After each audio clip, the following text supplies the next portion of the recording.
자, 오늘 우리 본문 말씀을 통해서 사람이 복음의 가치를 깨달을 때 나타나는 일이라는 제목으로 우리 말씀 잠깐 받도록 하겠습니다. 그래서 이 누가가 복음의 가치를 깨닫고 나왔던 중요한 응답의 행위가 있습니다. 그게 뭐예요? 이제 누가복음과 사도행전을 기록했다는 거죠.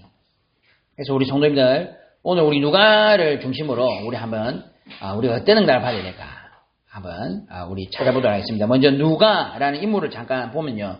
누가는 이 바울의 선교 여행에 동참한 의사면서 유일한 이방인 출신 성경 기자입니다. 그죠? 그리고 누가복음과 사도행전을 기록했는데 굉장히 체계적으로 기록을 했습니다. 근데 누가의 특징이 있습니다. 중요한 학자들이 말을 했는데 이 누가복음과 사도행전의 특징이 뭐냐면 지명, 관직명 이런 것들이 굉장히 뭡니까? 정확합니다. 그러니까 이 누가복음과 사도행전을 굉장히 역사적 사실로 크게 본다는 것입니다. 또 보면 누가복음이나 이런 데 보면은 그 목격자들의 증언을 근거로 사실을 철저히 기록했고요. 그러면서도 한편으로는 이 사회적으로 여러 가지 질병과 어려움이 있는 것들을 정확하게 설명해야 돼요. 이 누가라는 인물이요. 굉장히 독특한 인물이었어요. 요즘은 이제 MBTI라고 우리 사람의 성향, 옛날에는 우리 A형, B형 스타일을 했는데 그것보다는 MBTI가 사람의 성향을 나름대로 이제 자기가 파악을 해서 준비하는 게 많죠. 저도 한번 그냥 대충 한번 검사해 봤는데 저는 뭘로 나오냐면 그건 잘 기억이 안 나는데 마지막에 결론이 뭐냐면 목회자는 맞는데 산에서 도 닦는 목회자 스타일을 추구한다더라고요. 큰 목회 이런 게 아니고 혼자 이 산에서 이래 막 약간 수행하는 그런 스타일을 어떤 목회자가 맞기는 맞다 했잖아요. 근데 좀 다르더라고요, 제가. 이게 사람마다 이제 그런 성향인데 누가는 어떤 스타일이냐면 제가 볼 때는 이제 T입니다. T가 뭐냐 하면은 성도님도 아시다시피 감정적인 호소보다 객관적인 사실과 질서를 중시하는 인물이다. 그러니까 치밀한 사실 검증을 통해서 이렇게 이야기를 하는 그런 스타일이죠. 그러니까 오바를 잘 안 합니다. 그죠? 그러니까 오늘도 성경에 보시면 뭐라고 했냐면 이 누가가 모든 일을 근원부터 자세히 미루어 살폈다. 그러니까 누가는 약간 좀 파고드는 경향이고 사실과 근거, 논리 이런 것이 굉장히 중요시하는 성격이었습니다. 그리고 사실 이제 우리가 복음은 사실이잖아요, 성도님들. 우리 성도님 우리가 오바를 하려고 하면 어렵습니다. 이 물건 별로 좋지도 않았는데 이 물건 사십시오. 이 물건 사십시오.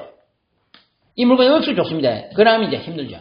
근데 우리 정확하게 이 물건은 어디에 쓰이는 물건이고 이런 일은 좋습니다. 라고 말하는 거는요. 쉽죠. 또 한편은 뭐예요? 그게 오히려 물건 더 팔립니다. 정확하게 말하는 게. 그래서 성도님이 정확하게 하셔야 돼요. 복음을 성도님 오버하실 필요 없어요. 정확하게 설명하시면 돼요. 이제 누가 같은 경우에는 굉장히 사실적인 인물이다. 논리적인 인물이었고 이방인 출신이요 과학자, 의사였지 않습니까? 그래서 이런 거 보면은 하나님께서 우리에게 뭘 요구하시는지 알 수가 있습니다. 누가와 비슷한 인물이 성경에 또 있죠. 누굽니까? 모세입니다. 모세가 뭐냐면은 모세 오경을 기록했거든요. 근데 모세가 성도님을 보실 때 모세가 어때요? 모세가 성격이 더럽습니다. 그죠?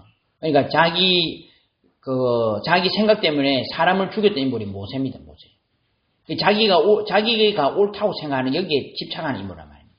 누가 같은 경우에도요. 이게 사실이 뭐냐 여기 집착하는 인물입니다. 그러니까 하느님이 원하시는 게 뭐냐면 우리가 굳이 따진다면은 정확한 복음을 먼저 아셔야 돼요. 성경에서 말하는 정확한 복음을 먼저 아셔야 돼요. 우리가 복음과 전도와 선교 세 가지 다 똑같은 말입니다. 그죠? 그런데도 불구하고 우리가 복음을 무너뜨렸으면까지 전도 선교를 하는 걸 하는 원하지 않았습니다. 안 그렇습니까? 그 정도로 하는 약하지 않습니다. 그러니까 누가 모세 이런 사람들을 보면요. 꼼꼼하고 사실적인 사람들인 겁니다. 이게 목회자들이 특징이 보면요. 좀 옳은 데에 치중을 합니다. 제가 볼 때 그렇습니다. 맞죠? 목회자가 보면요. 이렇게 틀리고 이런 거 막 싫어한다니까요. 근데 제가 볼 때 한편으로는 그게 맞습니다. 왜 맞습니까? 이 성경과 복음을 틀린 내용을 전달하면 됩니까? 안 됩니까? 아무리 우리가 전도 선교가 중요하지만은 사람들한테 거짓말, 다른 말을 하면 됩니까? 안 됩니까? 그건 안 되잖아요. 근데 이제 문제라기보다는 T라는 이 스타일의 문제가 뭐냐면 공감 능력이 떨어진다. 공감 능력이 떨어진다기보다는 이제 좀 다른 측면이죠. 공감은 뭡니까? 상대방의 상황이나 기분을 그의 관점에서 이해하고 느끼는 감정을 함께 느끼며 공유하는 심리적 능력을 말하는 거예요. 사람이 착각하는데 불쌍히 여기는 거 다릅니다. 불쌍히 여기는 건 뭐예요? 사실 그거는 좀 나쁘게 말하면요. 그것도 사실은 어떻게 보면 모욕입니다. 정말요. 아이고 목사님 제가 그거 도와준대요 하는데 저는 그렇게 생각 안 하고 저는 이렇게 도움을 많이 받아봤잖아요. 어릴 때 막 도움 받았는데 도움 받고도 기분 나쁜 경우 굉장히 있습니다. 정말요. 저 불쌍하다 하는데 저는요 그때 굉장히 모욕감 느낀다니까요. 차라리 저를 보고 막 뭐라 하는 게 오히려 저 마음이 편하더라고요. 근데 불쌍하다 이러는데요. 너무 기분 불쾌하더라고. 이게 동정과 공감은 완전히 다른 겁니다. 공감은 인지적 공감, 정서적 공감, 이런 공감적 관여가 있는데 인지적 공감은 뭐예요? 저 사람 왜 저러나? 머리로 이제 이해가 돼야 되는 거지. 그리고 두 번째 뭐예요? 상대방의 그 감정이 내한테 다 깨달아지는 겁니다. 힘들겠구나. 그래서 성경 뭐라 했냐면 학자들이 뭐라 했냐면 내 신발을 벗고 상대의 신발을 신어보는 거예요. 그게 공감이라는 거예요. 상대방에 대해서 옳고 그름을 따지지 않고 그대로 수용을 해주되 그러되 이제 그 사람의 감정에 파악을 해주고 한편으로는 힘들었구나 이렇게 그 감정에 대해서 이름을 붙인다는 거예요. 아이고 힘들었겠네. 아이고 어려웠겠네. 하나님께서는 제가 볼 때는 복음과 전도 선교입니다. 이게 다른 말로 하면은 복음과 공감입니다. 전도 선교는 뭐예요? 그 사람에게 이 복음을 전달하는 행위 아닙니까? 근데 그 전달을 할 때에 마음문이 열려야지. 그래서 말이 통하는 사람한테 전달하는 게 전도고 말이 안 통하는 사람 전달하는 게 선교입니다. 언어가 안 통하는 사람. 그죠? 결국은 하나님은 뭘 하셨어요? 공의와 사랑이거든. 이 다른 말로 하면 뭐예요? 복음과 공감입니다. 우리 전도자들이 제가 볼 때요. 복음을 알았으면 꼭 알기를 바라는 게 저는 사랑입니다. 사랑. 다른 말로 공감이라 공감. 그러니까 T 같은 경우에는 여기에 많이 집중하거든요. 이것이 옳은가? 이것이 합리적인가? 근데 이제 문제는 뭐예요? 거기에 집착하게 되면은 공감이 안 되니까 현장은 못 살려. 그러니까 이래 보면 보수적인 교회들이 교회는 반듯하고 사람들은 반듯한데 문제는 뭐예요? 현장은 못 살려요. 왜? 현장 사람들하고 문제는 이해를 못 해. 저 같은 경우에는 완전 불신자에서 왔잖아요. 그러니까 이 영적 문제라 하니까 저는 알아듣겠다니까요. 시달리고 어렵고 힘드니까 그리스도 영적 문제라니까 막 충이 되더라고요. 저는 여기 막 가슴이 막 벌렁벌렁 뛰는데 문제는 우리 동기들 친구들이 많았는데 이 친구들이요. 아버지, 어머니 전부 다 목사님, 장로님, 집사님, 권사님 그러다가 또 잘 살기는 또 그 친구들이 전부 다 그 지역의 지금도 서울대 한 번씩 TV도 나오더라고요. 그런 친구들이었거든요. 그러니까 이 친구들이 그리스도와 영적 문제라니까 왜 자꾸 저거 강조하냐 하면서 걔네들은요 이해를 못 하더라고요. 그러니까 제가 볼 때요 우리가 하나님 원하시는 건 뭘까요? 복음과 공감 두 가지를 딱 이해를 하셔야 돼요. 그래서 제가 볼 때는 이게 다른 것이 아닙니다. 진짜 복음이 깨달은 사람은요 현장을 이해하고 공감합니다. 제가 볼 때 누가가 그렇게 됐다는 겁니다. 왜요? 오늘도 성경에 보면 뭐라 했습니까? 이 지금 T라는 이 사람이 성경과 예수님을 보니까 이게 그리스도네 이라는데 이걸 누구한테 전달했습니까? 데오빌로라는 인물한테 직접 전달하기 위해서 편지를 썼다는 겁니다. 그러니까 그런 행위가 나왔다. 성도님 이거는 이 사람이 마음이 움직이지 않는데 그런 행위가 나왔겠습니까? 그러니까 얼마나 귀중한지 몰라요. 이 성도님들 우리가 이 공감 능력을 오늘 이번 주간에요. 저는 막 하나님 주신 은혜 중에 은혜예요. 제가 볼 때 지금 전도의 방법 중에 방법은 방법이 아닙니다. 뭐예요? 하나님 하셔야 되는데 그 하나님 하시는 방법 중에 방법은 뭡니까? 공감이라는 것입니다. 공감. 완전히 저 세계에 다른 나라에 있는 사람도요. 우리가 공감하는 거는 영적인 존재라 알아먹습니다. 그러니까 이 사람 진짜 나를 위해 기도해 주는구나.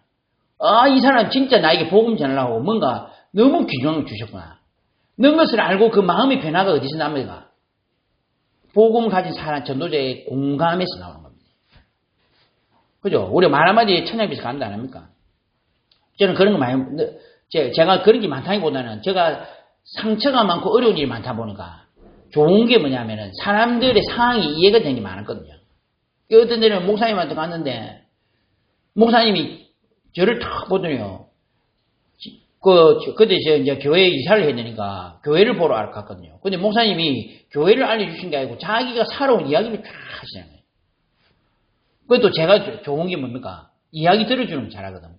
제가 잘 모르겠는데 그것도 저는 상대방의 이 인중을 쳐다봅니다, 항상. 인중을 다 쳐다보고 무슨 말 하는가를 가만히 들어보거든요. 누구든지 그 성도님이 그렇게 하면요. 그 사람이 처음에는 막 헛소리를 하다가 어느 순간에요. 자기 마음에 있는 말을 하기 시작합니다. 성도님 그런 거 들어본 적 있습니까? 이분이요. 나중에 어디까지 이야기하느냐면 자기 부인이 유방암 걸린 거. 그래가지고 말기까지 가가지고 자기가 목회를 포기하려고 한 거. 그거를 지금 처음 만난 저한테 이야기를 하더라고요. 그러면서 뭐까지 보냐. 내 말 거짓말 아니라고 하면서 유방암 진단서를 저한테 보여줘요. 자기가 너무 힘들고 어려웠다고. 지금도 저한테 카톡이 옵니다. 그게 지금 거의 10년 이상 된 일입니다. 10년 이상. 놀라운 일이죠. 그래서 제가 그 목사님한테 그냥 이야기를 했고 들어줬을 뿐인데 이 사람이 아직도 저한테 카톡 옵니다. 그게 성도님들 복음까지 그러면 제가 대단한 말이 아닙니다. 어제도 우리 집사람도 어제 가다가 어제 참 부끄러운 일인데 제가 사실은 금요일날 사역하고 막 이래 하고 돌아가고 이러다 정신이 없어가지고 차키를 분신했어요.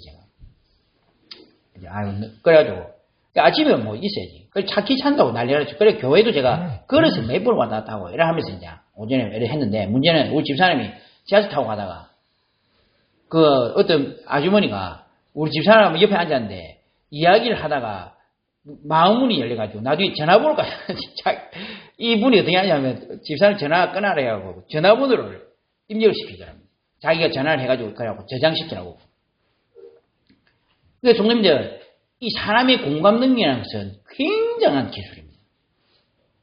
이게 제가 볼 때요. 지금 이제 현장을 살리는 방법 중에 방법은 공감입니다. 공감. 심지어 외국인도 살립니다. 목사님 말이 한 통 안에 살립니까? 살립니다. 성도님들. 마음을 통해 살릴 때니까요. 성도님들이 이거를 이번에 한번 진짜 기도하고 계셔야 돼요. 공감 능력이 제가 볼 때 전도자들도 떨어지는 경우가 있어요. 현저히 떨어지는 경우가 있습니다. 그게 누굽니까? 성경에 찾아보면 제 나름대로 찾아볼 때는 요나입니다. 요나. 그게 공감 능력이 떨어지면 타인의 고통을 이해하지 못해요. 그런데 문제는 뭐예요?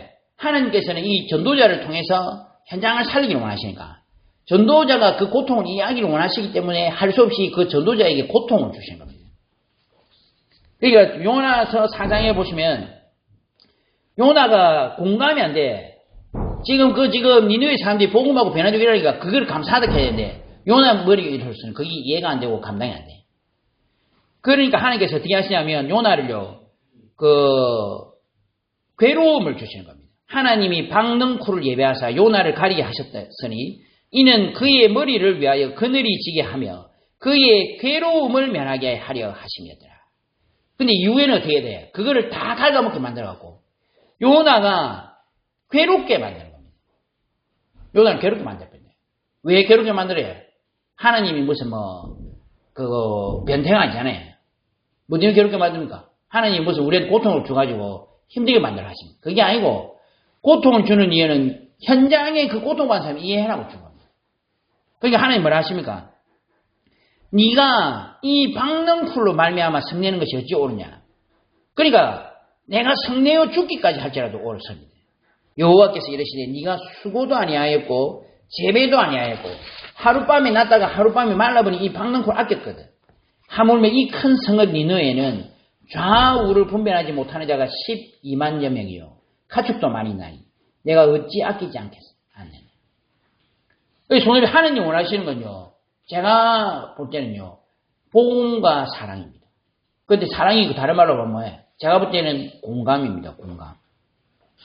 전도자가, 전도자인데도 불구하고 여러 가지 문제가 온다 하기는 좀 이상한데, 뭐 고통이나 이런 게 찾아오는 경우가 있죠. 근데 제가 볼 때 그 이유는 뭐예요? 많은 일들이 있겠죠. 근데 공감하게 하시려고. 현장에 대해서, 고통에 대해서 공감하게 하시려고. 그러니까 베드로가 원래 성도에 어떤 사람이었어요? 베드로 사람이 어떤 사람이었어요? 원래 베드로가 현장에 눈이 없었던 사람이에요. 왜냐하면은 예수님 그 절반간 사람이 무슨 말인지 못 알아듣고 예수님한테 나중에 하는 말이 뭐예요? 나중에 여기에다 초막 짓겠습니다. 여기 좋습니다. 말하고요. 나중에 또 뭐 합니까? 예수님, 지금 예수님 베드로가 한 말은 아니지만은 이제 주의 나라 이제 회복합니까? 이제 예수님 한가닥 하시겠습니까? 이런 표현을 쓰거든요. 근데 베드로가 은혜 받고 딱 나오는 행위가 있습니다. 그게 뭐예요? 사도행전 3장에 보시면 베드로가 딱 나오다가 그동안 한 번도 관심 없었어요. 앞에 뭐 누가 앉아있든지 말든지 죽든지 말든지 솔직히 말하죠. 복음이 있지만은 우리 전도자들 사실 그런 게 많잖아요. 죽든지 말든지 뭐 주변 사람이 사실 뭐 그런 게 많잖아요. 그런데 성경에 보면 뭐라 했냐면 베드로가 요한과 더불어 주목하여 이르되 사람이 관점 바뀐 거지. 진짜 복음 알고 내 상황을 알고 내가 어떤 어려움을 알고 복음이 깨달아지고 나니까 어떻게 돼요? 사람이 눈이 이제 바뀐 겁니다. 현장에 죽은 사람한테 눈이 가기 시작한 겁니다. 그걸 딱 보니까 그동안은 그렇게 많이 봤던 인물인데 오늘따라 뭘 봤다고 해요? 그리스도가 없어서 죽어가는구나. 딱 보는 거죠. 주목했다 했습니다. 주목하다는 말에서 말해 관심이 있다는 말이잖아요. 종로님들 우리가 하나님 진짜 원하시는 건 이겁니다. 하나님의 마음을 아는 거 아닙니까? 예수님 사람이 물었습니다. 예수님 제가 얼마나 번듯하고 율법 잘 지키신 줄 아십니까? 제가 이제 뭐 지켜야 될까요? 그렇게 말하면서 질문한 겁니다. 그러니까 예수님 말해요. 너는 마음을 다하고 뜻을 다하고 힘을 다하여 주 너의 하나님 사랑해. 이 말은 무슨 말일까요? 하나님의 마음에 공감해라는 말. 하나님 사랑이라는 말도 맞지만 하나님의 마음을 알아야 합니다. 하나님의 마음을. 맞죠? 하나님의 마음을 알아야지. 하나님과 공감하셔야 돼요. 또 뭡니까? 둘째도 그와 같으니 네 이웃을 네 자신같이 사랑해라. 그러니까 무슨 말이에요? 현장에 대해서 공감하라는 겁니다. 이 두 계명이 온 율법의 선자의 강령이에요. 그러니까 우리가 하나님의 마음을 알고 현장의 마음을 안다면요. 그 제가 볼 때 이제 그게 진짜 올바른 전도자예요. 그때 성령께서 역사하시는 겁니다. 바울도 그런 말을 했습니다. 내가 사람의 방언과 천사의 말을 할지라도 사랑이 없으면 소리나는 구리와 울리는 꽹과리가 되고 내가 예언하는 능력이 있어 모든 비밀과 모든 지식을 알고 또 산을 옮길 만한 모든 믿음이 있을지라도 사랑이 없으면 내가 아무것도 아니요. 그래서 성도님들 우리가 복음 있으면 뭐합니까? 이게 오해를 한 거지. 복음과 전도와 선교, 복음과 사랑, 복음과 공감은 다른 말이 아닙니다. 근데 우리가 오해를 한 거지. 저는 그런 경우 많이 봤거든요. 복음 다 알고도요. 죽어도 복음 안 전하고요. 죽어 현장에 지금 우리 그 고통마사 와 있는데 교회 안에 와 있는데도 손도 하면 안 내미는 경우가 저는 너무 많이 봤거든요. 근데 저는 사실 제가 좀 많이 놀랬죠. 왜냐하면 현재 밖에 나가는 거 그렇더라도 안에 그 고통 사람 와 있어도 아는 척 하면 안 돼. 머리도 하면 안 쓰다면서요. 아니 아이가 와 있어도 그 고통받는 아이가 와 있어도 머리 한 번 안 쓰다죠. 손도 한 번 안 잡으시다. 제가 보면서 오히려 우리가 말할 때 복음 없다고 말하는 표현하는 그런 교회나 단체에서는요. 그런 사람들 오면요. 난리 납니다. 난리 납니다. 아이 안아주고 뽀뽀해주고 사려주고 그런 경우 많은데요. 우리는 이래 보면요. 와, 우리가 부분적으로 알고 부분적으로 예언하는데 우리가 정확하게 알 수가 없어요. 뭐든지. 온전한 것이 올 때는 부분적으로 하는 것이 페아리라. 내가 어렸을 때 말하는 것이 어린아이와 같고 깨닫는 것이 어린아이와 같이 생각하는 것이 어린아이와 같다가 장성한 사람이 되어서는 어린아이를 버리느라. 우리가 지금은 거울을 보는 것 같이 희미하나 옛날에 거울이 이런 거울이 아니거든요. 이리 막 울글불글하고 막 그런 거로 잘 몰라. 이래 보면 뭔지 내 얼굴인데 잘 모르겠어요. 그런데 정확하게 보는 게 나오는데 그게 뭐냐면 사랑이라는 거예요. 성도님들 사랑 안 하는데 복음을 깨달은 게 아닙니다. 현장에 대해서 마음이 없는데 그거 복음 깨달은 거 아닙니다. 성도님들. 성도님 진짜 복음 깨달아지면요. 전도자의 마음이 생깁니다. 하나님의 마음이 생긴다는 거예요. 아이고, 전도해야 되는데. 그게 아니고, 현장을 향한 마음이 생긴다는 거예요. 그 사람들이 이해가 되기 시작한 겁니다. 저 사람들 마음이 얼마나 고통스럽겠어요. 그러니까, 그게 누구한테 생기냐? 누구한테 생기냐? 제가 나름대로 생각해볼 때, 누가가 원래 그런 인물이 아닌데, 이제 깨달아진 거죠. 이 복음이 얼마나 위대한지. 그리고 이 복음이 없는 현장이 얼마나 고통스러운지. 그리고 이 복음을 전하는 이 바울이 얼마나 귀한지. 하나님께서 이 복음 전하려고 이끌어 나가시는 이 현장이 얼마나 대단한지. 그게 깨달아졌던 인물이 글을 들어서 쓴 겁니다. 그죠? 감정이 배제되어 있지만, 성도님들 사도행전 읽고 나면 어떻게 돼? 마음이 뜨거워집니다. 제가 볼 때 작품 중의 작품이요. 사도행전입니다. 맞죠? 저는 사도행전 읽으면 읽을수록 바울도 너무 귀하다 이렇게 생각이 들지만 한편으로는 이 누가라는 인물이 대단하다. 그죠? 이게 사도행전 읽다 보면요. 와, 이게 2000년 전에 쓰여진 기록인데도 지금도 우리를 마음을 뜨겁게 만들고 현장에 일어난 역사 아닙니까? 십자가의 도가 멸망하는 자들에게 미련한 것이요 구원을 받는 우리에게는 하나님의 능력이야. 그러니까 우리가 생각할 때요. 복음 전하는 행위는 사실은 아무것도 알 수 있죠. 그러나 우리가 그 복음 전하는 행위로 말미암아 상대방의 마음의 문이 열리고 복음이 들어갔을 때 그게 하나님의 능력이 되는 겁니다. 두아디라스에 있는 자색 옷감 장사로서 하나님을 섬기는 루디아라 하는 한 여자가 말을 듣고 있을 때 주께서 그 마음을 열어. 하나님 마음의 문을 여는 행위. 그때 성령의 역사하시면 어떻게 될지 몰라. 그래서 우리가 전도는 미리 하죠. 그렇지만은 그게 세상을 살리는 겁니다. 그 사람의 마음문을 열고 들어갈 때. 요새는요, 이게, 하여튼 이런 부분은 많이 약한 것 같아요. 옛날에는 우리가 보면 전도하러 다닐 때도 어떻게 했냐면, 저는 시골 다니면서요, 어떻게 했냐면, 그 시골 할머니들 집에 나무를 해본 적이 있습니다. 그러니까 가다 보면은 할머니들 집에 보일러 시설 안 돼갖고 나무로 떼는 집이 있다니까요. 우리 교회 집사님도 보면요, 마을 이름도 혈곡이세요, 혈곡. 마을 이름이 혈곡이었다는 거예요. 6.25 때 너무 피를 많이 흘려가지고, 그 골짜기에 핏물이 흐르더라고요, 혈곡이라. 근데 거기 우리 집사님 한 분 사셨는데요. 가보니까 완전히 시골집에 나무를 하더라고요. 그래서 제가 어떻게 했냐면, 우리 청년들에 가가지고, 인근에 사는 사람 집에 가니까 나무를 어떤 할아버지가 이만큼 했다고요. 그래서 우리가 그때 돈을 모아가지고 돈을 좀 드리고, 그 나무를 우리가 옮겼습니다. 그래서 우리 할머니, 집사님 집에 막 옮기고. 그러니까 그 집사님이요. 사실은요, 글도 몰라, 아무것도 몰라. 그런데 마음물이 활짝 열렸어요. 그래가지고 보고받고 나중에 돌아가시기 전까지요, 신앙생활을 하다가 가신 겁니다. 그래서 종님들, 제가 볼 때는요, 뭘 열심히 해라 말이 아닙니다. 사람의 마음을 알아주는, 우리가 복음 가지고 있는 사람들 아닙니까? 그러니까,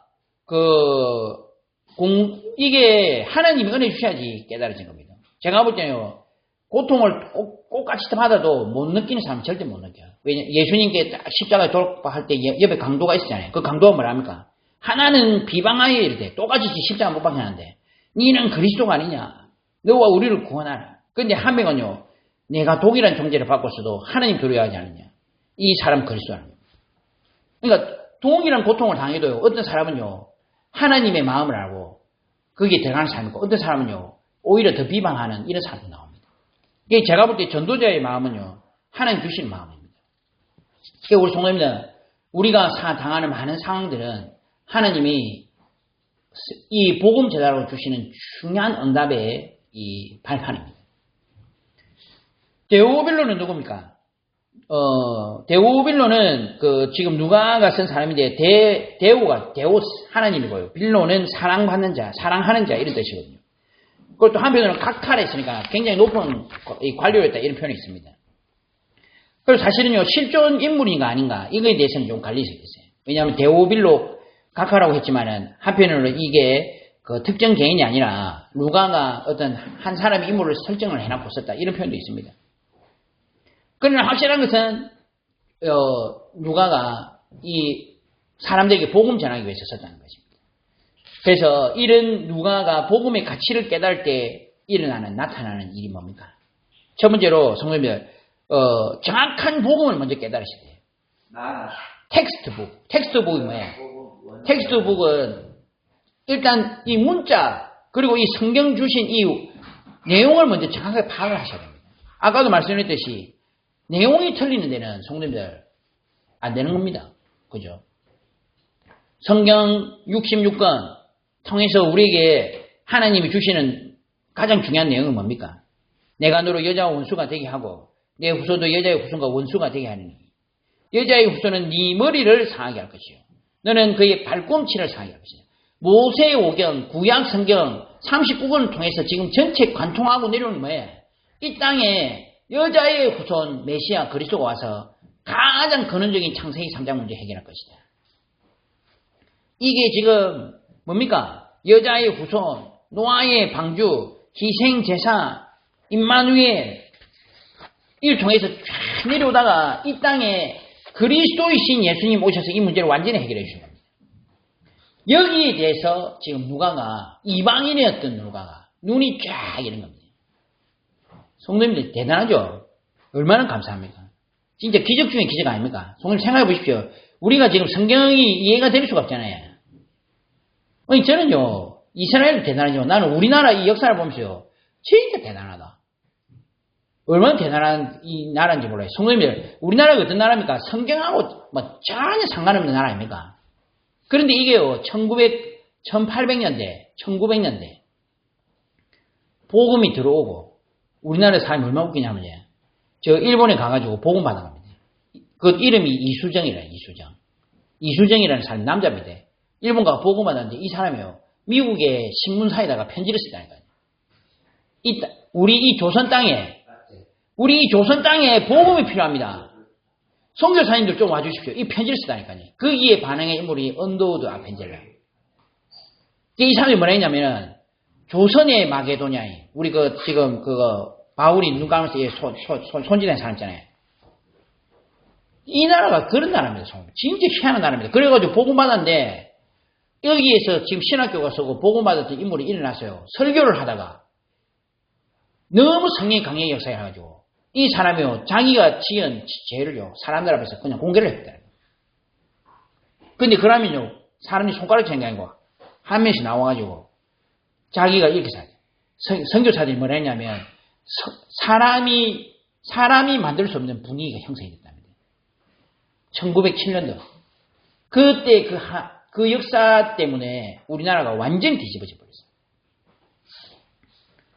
그러니까 성도님들 이 땅에 이 복음이 전해지면서 정확한 복음이 현장에 들어오게 된 겁니다. 성도님. 그러니까 얼마나 귀중합니까, 성도님. 이게 저는 하나님이 이 이스라엘과 우리나라를 쓰는 뭐 여러 가지 중요한 이유들이 있겠죠. 근데 진짜 정확한 복음이 예언되어 오다가 이 사람들한테 정리가 되고요. 이거를 사람들이 전달받고 변화가 된 겁니다. 하나님께서는요, 이 귀중한 복음을 한치도 양보를 안 하셨어요.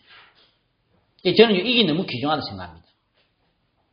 성도님, 지금부터 가장 중요한 것은 우리 성경 66권을 토대로 하여 올바른 성경적 복음, 성삼일체 하나님 정리를 하셔야 돼요, 성도님. 그죠? 저는 이게 가장 중요하다고 생각합니다. 굳이 우리가 우선순위를 따진다면요, 이게 가장 중요하죠. 성도님은 그리스도를 모르면서 예수 그리스도가 누군지 모르고 성삼일체가 누군지 모르면서 무슨 신앙생활을 한다고 안 그렇습니까, 성도님? 기도 많이 해야 기도보다 더 중요한 게 누구한테 기도하느냐 이게 더 중요하지. 안 그렇습니까? 제가 이번에 여러 가지 이제 기독교 역사 나누어 공부하면서 이번에 놀랐는 게요. 보면요. 글자 하나 차이거든요. 좀 어려운 말일 수 있는데 동일 본질, 유사 본질 이런 표현이 있거든요. 동일 본질은 뭐냐면 호모우시우스. 유사 본질은 뭐냐면 호모이우시우스. 그러니까 이자 하나 붙은 거. 이자가 헬라어로 우리 영어로는 아이 아닙니까? 헬라어로는 이오타라거든요. 요거 하나 때문에 생명을 걸고 싸운 인물이세요. 그러니까 예수님은 동일 본질, 한마디로 하나님이시다.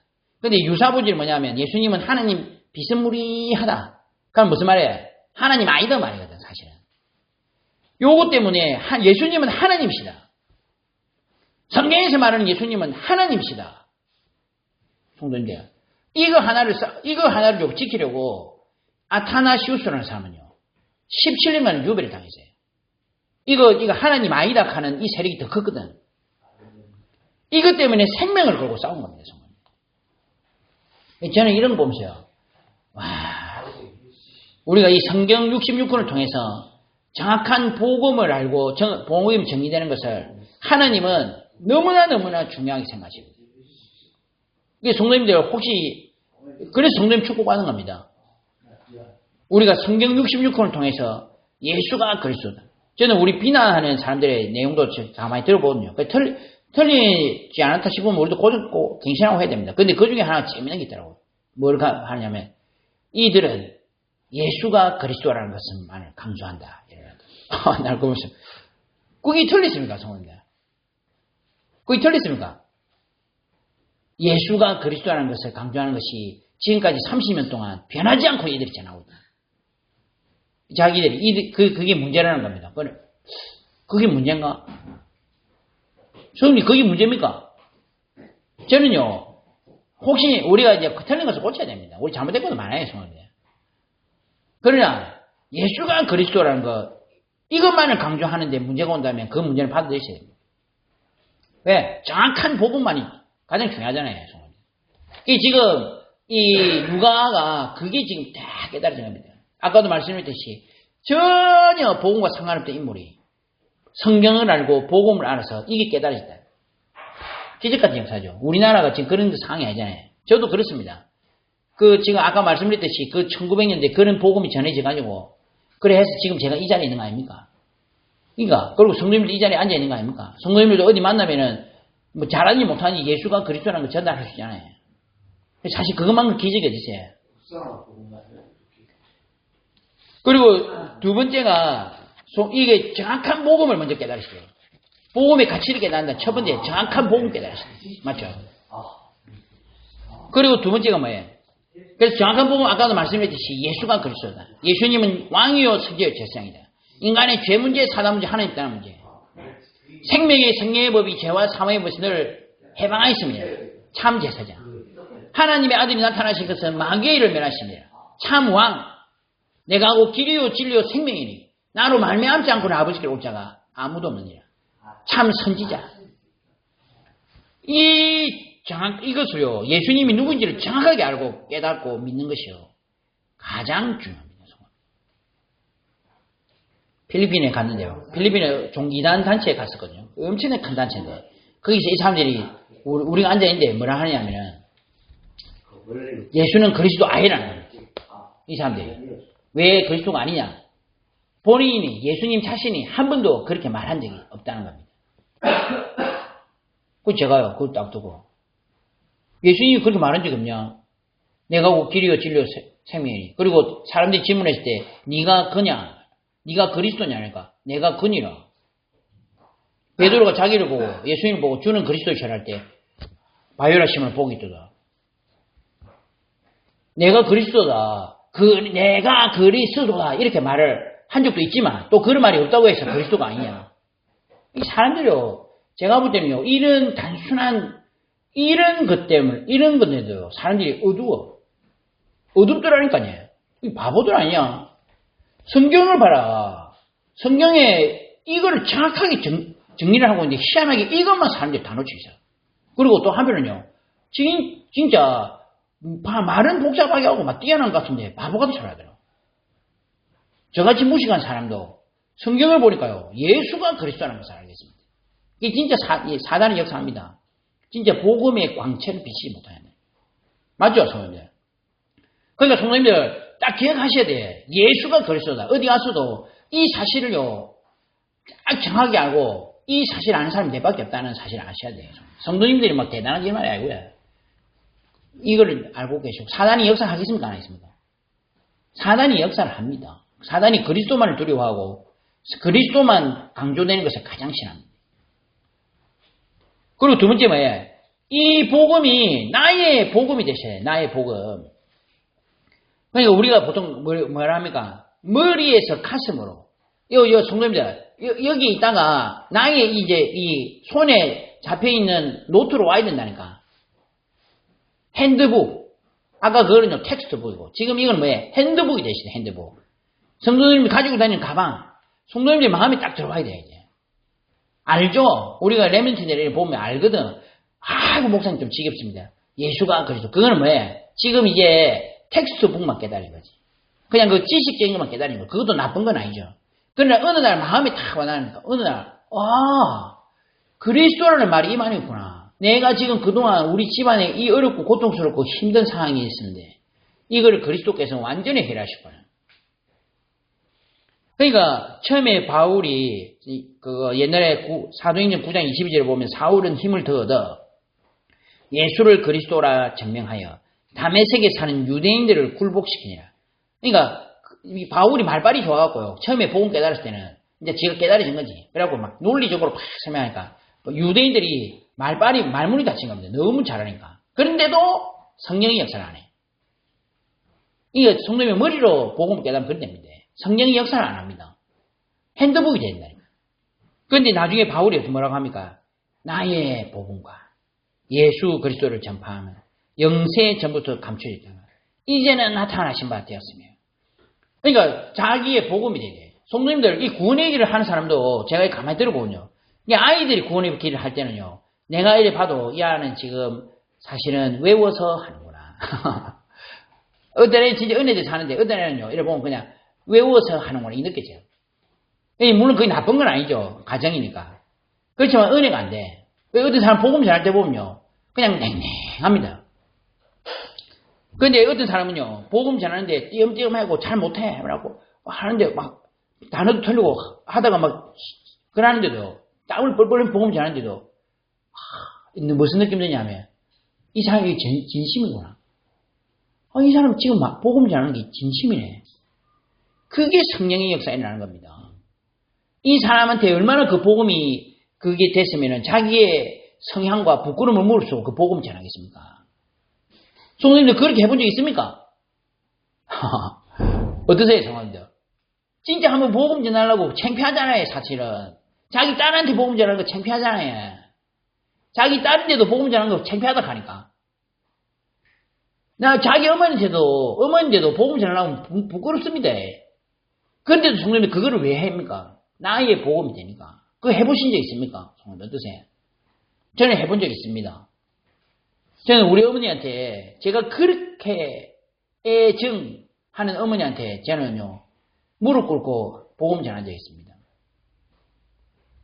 그러니까요. 손님들 나의 복음이 되셔야 돼요. 세 번째가 이제 어떻게 됩니까?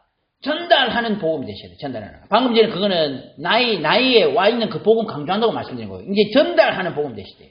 그게 바울 누가가 데오빌로요. 내가 먼저 쓴 글에는 무릇 예수께서 행하시면 데오빌라는 사람한테 이 복음을요 정리를 해서 전달하기로 마음먹은 겁니다.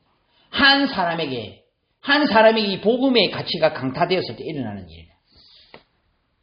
바울이 성도님들 내 나름대로 이제 복음을 정리합니다. 바울이 이제 어디입니까? 로마로 압송돼 가는데요. 그 첫 번째 그 재판장에서 바울한테 말하라고 하니까 바울이요. 말을 합니다. 나는 유대인으로 길기아 다수에서 낳고 이 성에서 자라 가말리엘 문화에서 우리 조상들의 율법에 그러면서 자기가 이 돌을 핍박을 가다가 예수님 핍박으로 가다가 눈 어두워가지고 그 쓰러진 그거 이야기한다. 가는 곳마다 그 이야기합니다. 그러니까 어느 정도 말을 딱 하니까요. 사람들이요. 이 말하는 것까지 그거 듣다가 사람들이 반응이 두 가지 나타나요. 어떤 사람은 마음을 활짝 일려가지고 바울 그 간증 맨날 들었는데 마음을 활짝 일려 받는 사람이 있고 어떤 사람은요 소리 질러 이러되 이러한 자는 세상에서 없애버리자 살려둘 자가 아니다 하면서 이러는 상황이 발생하는 겁니다. 그러니까 성도님들 우리가 올바로 복음을 알 때요 나오는 현상입니다. 정확한 복음을 알고 이게 나의 복음이 되고 이걸 사람들이 전달하는 이 복음이 된 것이 바로 올바른 복음의 가치를 깨달을 때 나타나는 일입니다. 어떠세요, 성도님들? 성도님들한테는 이 복음이 성도님들한테 어느 정도입니까? 그리고 어디까지 와 있는 것 같습니까? 이게 사람마다 차이가 있더라고요. 어제도 제가 가만히 보니까 어떤 사람이요. 자기 조카 물건인데 그걸 막 밖으로 다 집어 던지더라고요. 그러니까 왜 그러냐니까 자기가 평생을 뭐 본인만 아닙니다. 평생을 자기 이 조카를 위해서 딸처럼 생각하고 키웠는데 이 아이가 돌아다니면서 자기 욕하고 다닌다는 겁니다. 이 아이를 위해서라도 깨닫게 해주기 위해서 이 아이를 내쫓는 거다 하면서 뭐 막 집니다. 그리고 밑에 댓글에 뭐라 적히냐? 은혜를 모르는 건 사람이 아니다. 그렇게 적히더라고요. 손님이 어떠세요? 우리가 이 진짜 보고 말하는 거. 제가 한 번은 그 생명을 구해준 적이 있었거든요. 우리가 지사에 한 분인데 병원에 모셔가가지고 생명 구해줬거든요. 어떻게 되냐면은 급성심근경색 아닙니까? 그래가지고 이제 살았지. 그래가지고 이제 나중에 다 지나고 난 다음에 우리 그 아이들하고 같이 모여가지고 한번 식사를 같이 하는데 그 옆에 있던 친구가 야, 니는 우리 조 목사님 업고 다녀야 된다. 조 목사님 니를 살려주잖아. 근데 이 친구가 별거 아니게 이렇게 하더라고. 아이고 뭐 그냥 차 한번 태워준 거 가지고 이러더라고요. 그래서 제가 말을 할까 말까 하다가 말을 했죠. 네가 지금 그 치료받은 거는 보험회사에서 1억 가까이 보상금이 나왔어요. 성도님 보험회사에서 1억 가까이 보상이 그냥 안 나오잖아요. 정말 위급하고 죽기 일봉증까지 갔으니까 나온 거 아닙니까? 그래서 내가 그 얘기를 했죠. 그러면서 제가 할 말이에요. 내가 니한테 바라는 게 아무것도 없다. 그래서 네가 올바로 올바로 보고만 해서 올바로 성장하고 신앙생활 똑바로 하기 내 바라는 게다. 그러니까 이 친구 가만히 있더라고요. 사람마다 차이가 있습니다. 근데 어떤 사람은요. 근데 제가 다 교회를 가는데 갑자기 확 뛰어왔더라고요. 뛰어와가지고 목사님 저 기억나십니까? 이러더라고요. 잘 모르겠는데. 목사님 누구누구 합니까? 이러더라고요. 알죠? 그러니까 그때 목사님 그 아이한테 다락방 왔을 때 제가 거기 참여해가지고 복음 받은 사람. 자기가 그런 말 하더라고요. 그런데 목사님 제가 지금 이렇게 성장해가지고 지금 이렇게 집회도 다니고 있습니다. 목사님 감사합니다. 이러더라고요. 그때 제가 깨달은 게요. 사람마다 차이가 있구나. 똑같은 보험이고 똑같은 보험 가치인데 어떤 사람은요 생명을 들고 가는데 어떤 사람은요 이거 아무것도 아니다. 내가 뭐 때문에 이런 식으로 나온 겁니다. 성도님들 한 사람이 복음을 올바로 깨달아서 진정으로 올바로 깨닫고 이것이 나의 복음이 되고 전달하는 복음이 되는데 이게 지금 어때? 우리가 지금 여기 있는 이유가 여러 가지가 있지만 사실은 사도행전 때문입니다. 맞죠? 그러니까 얼마 전에도 우리 그 목사님 한 분이 저한테 전화가 왔더라고요. 걸레들에서 자고 이제 연결 많이 되는데 요새 저한테 무슨 목사님 이거 제가 너무 이야기를 하고 싶은데 아무한테도 못 하겠습니다. 근데 목사님한테 하고 싶다는 거예요. 그럼 무슨 내용입니까? 그러니까 성도가 한 명도 없어요. 성도 한 명도 없는데 그 영적 문제, 정신 문제 있는 아이가 한 명 앉아 있거든요. 이 아이가 얼마나 웃기냐면 목사님도 웃기는 게 예배하다가 그 한 명이 있는데 그 애가 밖에 나가가지고 담배 피우고 들어오고 이러니까 야 나가지 마라 하고 근데 좀 재밌게 하는데 이 아이가 근래들에서 많이 좋아진 겁니다. 그래가지고 얼마 전에 자기 집 문을 두드리더랍니다. 그러더니 자기가 헌금이라고 봉투를 탁 꺼내주고 하더랍니다. 집단에는 10만이라고 했는데 그것도 정확하게 안 해가지고 안에 보니까 11만 원 들어가 있더랍니다. 자기가 이 금액을 받았는데 이 금액이 자기가 이제까지 사역하고 개척해가지고 받은 첫 번째 금액이라 헌금이라. 자기가 너무 기쁜데 무슨 말을 누구한테 말을 못하겠다더라고. 말을 할 때 같다더라고. 근데 우리 조 목사님한테는 내가 이거 말을 해야 되겠다 싶어서 전화를 했다더라고. 저도 그 말을 했는데 얼마나 마음이 좋습니까? 성님이 이렇습니다. 우리가 올바른 복음의 가치를 알고 거기에 내가 너무 감동받아서 성님 우리 우리가 해갖고 무슨 역사에 나겠습니까? 우리가 하는 행위가 그게 뭐 대단하겠습니까? 그러나 거기에 우리가 잘 한 가지 인도를 받을 때 그것이 나중에 엄청난 역사에 나옵니다. 그냥 글을 펜을 들어서 글을 썼을 뿐입니다. 근데 이게 세계를 강타한 겁니다. 그만큼 복음은 위대하고 그것 때문에 나오는 결과는 엄청나다. 그러니까 이번 한 주간 동안에 우리가 다시 대단한 것을 하실 필요 없습니다. 복음에 집중하고 가치를 깨닫고 이 속에서 승리하시는 우리 귀중한 존재를 되시기를 예수님 이름으로 축원합니다. 아버지 하나님 감사합니다. 우리 이 귀한 복음 알게 해주셔서 참으로 감사하고 정말로 복음서로 들어가는 우리 귀중한 존재